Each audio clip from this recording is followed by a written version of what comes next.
Assalamualaikum warahmatullahi wabarakatuh. Mari kita awali perkuliahan ini dengan bacaan umul kitab Al-Fatihah. A'udzubillahi minasyaitonirrajim. Bismillahirrahmanirrahim. Alhamdulillahirabbil alamin arrahmanirrahim maliki yaumiddin. Iyyaka na'budu wa iyyaka nasta'in shiratal mustaqim shiratal ladzina an'amta 'alaihim ghairil maghdubi 'alaihim waladdallin. Amin. Terima kasih. Selamat berjumpa kembali pada mata kuliah SPI. Pada pertemuan yang lalu kita membahas peradaban pada masa Nabi yang terdiri dari pra-Islam dan pasca-Islam. Setelah kita memahami tentang peradaban Islam pada masa Nabi, pra-Islam dan pasca-Islam, kita sudah mengetahui tentang makna jahiliyah. Bukan berarti bodoh dalam ilmu pengetahuan, tetapi bodoh dalam bidang akhlak. Sehingga ada dua pengertian, jahiliyah bil ilmi dan jahiliyah bil khilmi. Jahiliyah bil ilmi itu bodoh karena ilmu pengetahuan, tapi kalau jahiliyah bil khilmi bodoh karena moral, akhlak atau adab. Kemudian persoalan yang menyangkut masa pembinaan Rasul, ada dua periode Makkah dan periode Madinah. 13 tahun Nabi Muhammad membina masyarakat Madinah kurang berhasil. Ini merupakan satu contoh yang harus kita perhatikan perjalanan Rasul tatkala membina masyarakat Makkah. Kenapa 13 tahun tidak berhasil? Ini disebabkan karena masyarakatnya angkuh, masih mempertahankan budaya nenek moyang, sehingga saat Rasulullah menyampaikan dakwahnya, mengajak sesuatu yang benar, kembali kepada ajaran tauhid, mereka itu menentangnya. Gambaran inilah yang nanti kelak kalau kalian berdakwah di saat-saat menemukan satu daerah yang agamanya kurang, tentu harus mencontoh perilaku Rasul saat ada di Makkah. Harus ulet, tahan, uji, sabar, dicaci. Itu merupakan satu hal yang terjadi pada masyarakat yang tingkat keagamaannya itu minim atau rendah.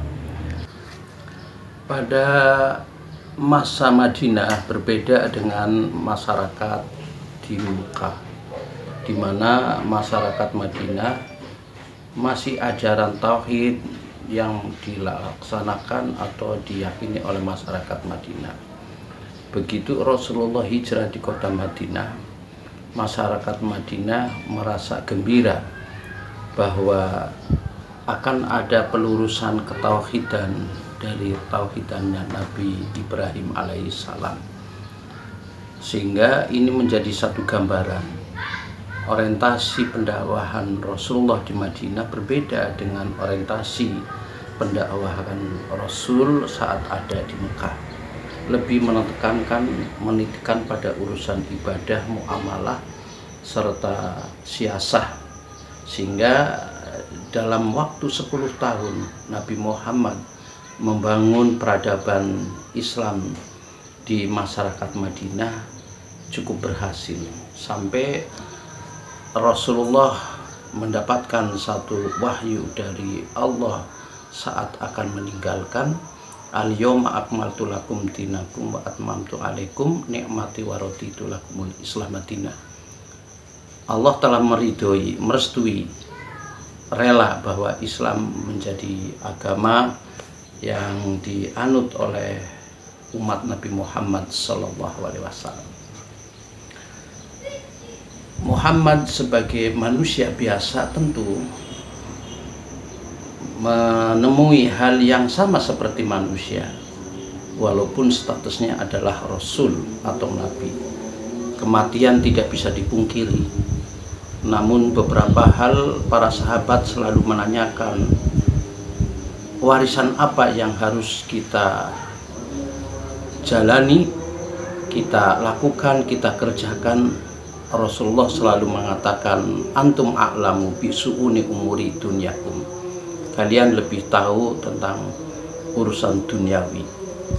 Kematian Rasulullah, kewafatan Rasulullah bersamaan dengan hari kelahiran Rasul di saat usia 63 tahun, harinya Senin.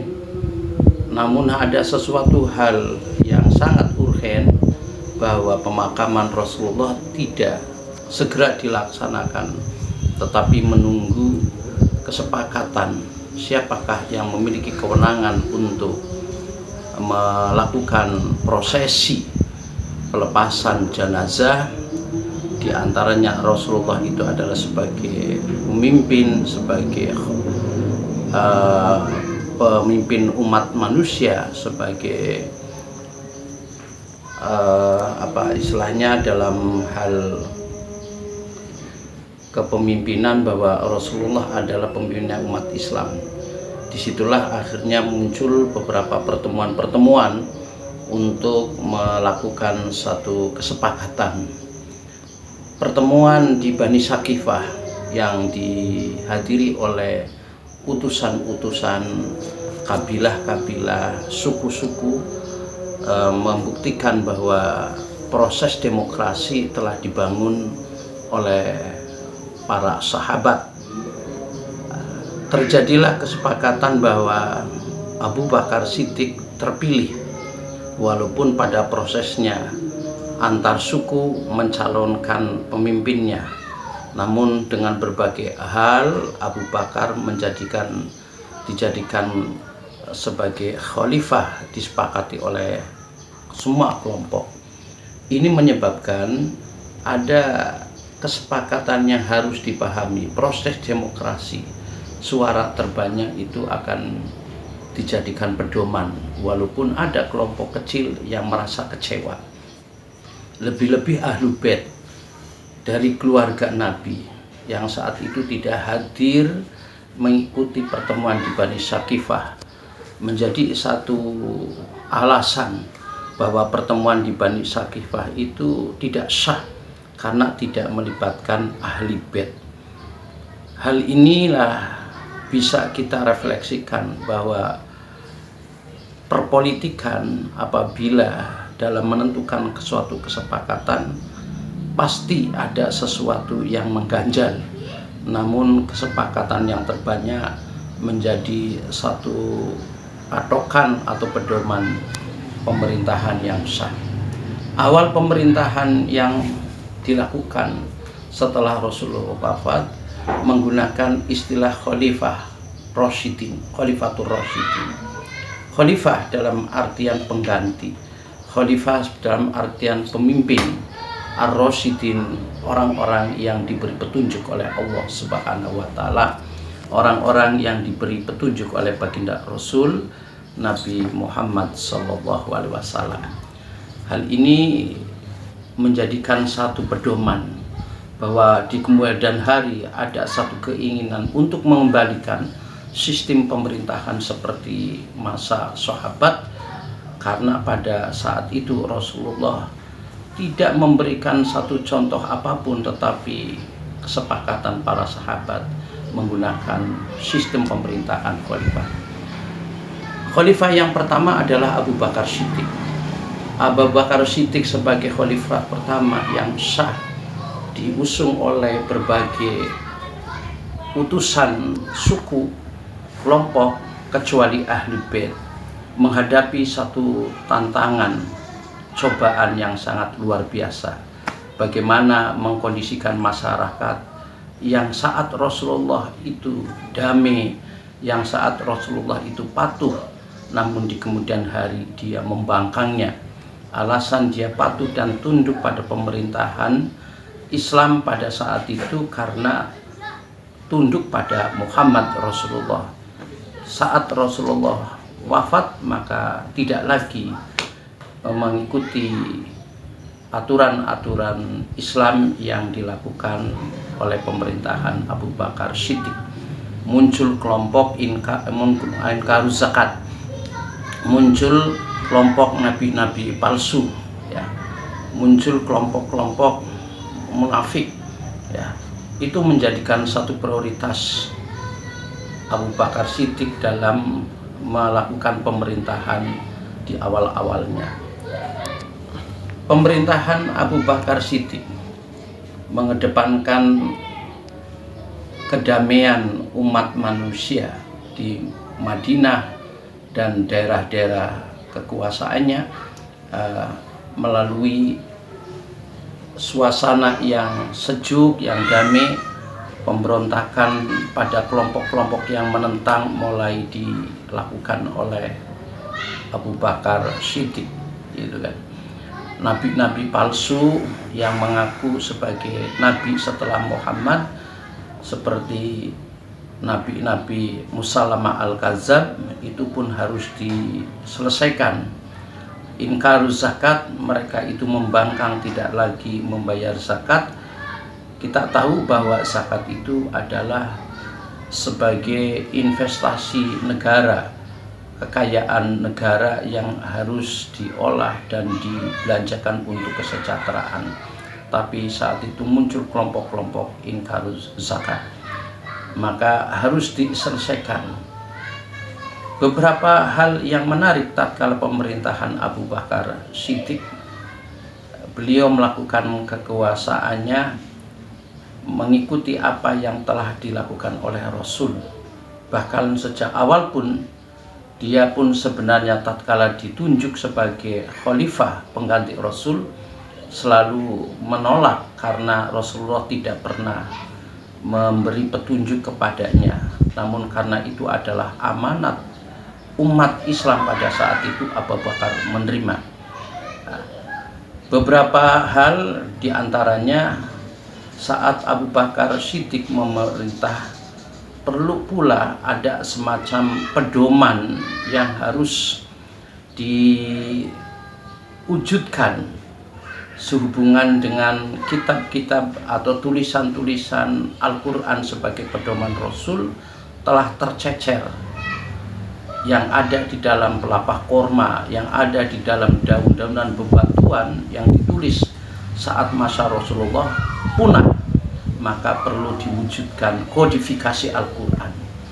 Kodifikasi Al-Quran yang diusulkan oleh Zaid bin Sabit beserta rekan-rekannya sangat penting, walaupun pada saat itu tidak ada petunjuk Rasul untuk melakukan pembukuan Al-Quran. Tapi karena pentingnya, maka Abu Bakar Siddiq melakukannya. Pada kodifikasi Al-Quran tertulislah Al-Quran yang dinamakan Al-Quran pada masa Abu Bakar, yang saat Abu Bakar wafat disimpan kepada putrinya sebagai istri Rasul pada saat itu, yang namanya Hafsah. Ini menjadikan satu pedoman bagi kita bahwa pemerintahan perlu adanya aturan hukum yang jadikan pedoman di dalam kehidupan, atau dalam istilah pemerintahan yang sekarang ini, perlu adanya undang-undang, perlu adanya ideologi, perlu adanya falsafah. Maka saat Abu Bakar memimpin umat Islam pada saat itu, kodifikasi Al-Quran menjadikan satu contoh bahwa sistem perundang-undangan sebagai real dalam menjalankan pemerintahan, sebagai rujukan dalam berkehidupan sangat penting. Maka Al-Quranlah tersusun sampai 30 juz, 114 surat, 660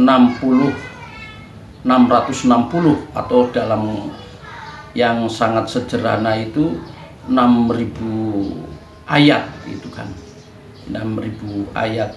Itu menjadikan satu landasan bahwa Al-Quran isi ayatnya secara umum mufasir mengatakan bahwa terdiri dari 6.666 dan ada yang mengatakan 6.236. Itu karena perbedaan penghitungan. Ini menjadi bahan diskusi bagi kalian.